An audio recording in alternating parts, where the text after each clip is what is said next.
Let's talk about some issues of inclusivity in the maker movement. Dale Dougherty, who is often cited as the founder of the maker movement, along with his company Maker Media, have weathered much criticism regarding inclusivity. In 2014, Leah Buckley made waves with a presentation on the lack of diversity on Make magazine covers. Over 35 covers, the individuals featured were 80% male and 0% people of color. Buckley also identified a lack of diversity in types of making. What was shown on Make magazine covers was mostly robotics, electronics, and other types of high-tech, STEM-heavy making. There were no traditionally female handicrafts or more ethnically and culturally diverse forms of making shown. This is a huge problem because it ignores a huge part of the human history of DIY and making.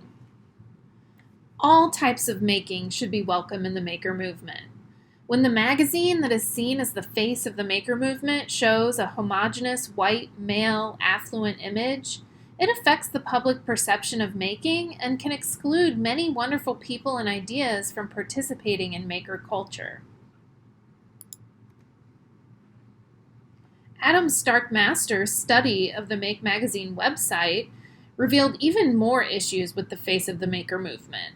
Stark-Masters did an exploratory search of Make magazine's website for terms such as people of color, African American, and people with disabilities. They found very few results that highlighted people of color participating in the maker community.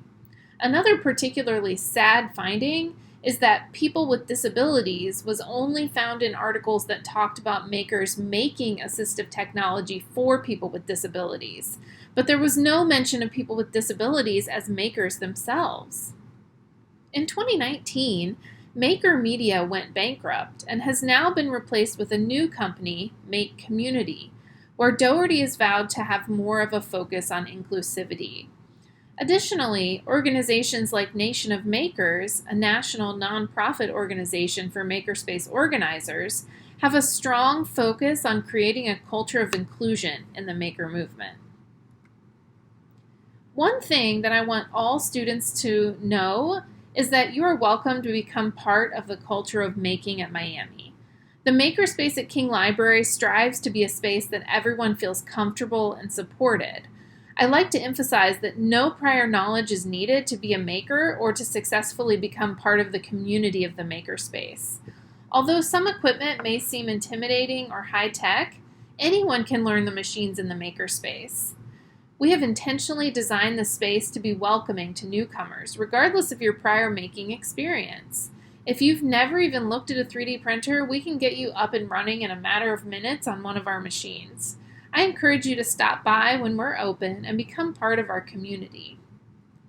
I believe that as more libraries and educational institutions embrace making as an experiential learning tool, we will see more and more commitment towards inclusivity in the maker movement.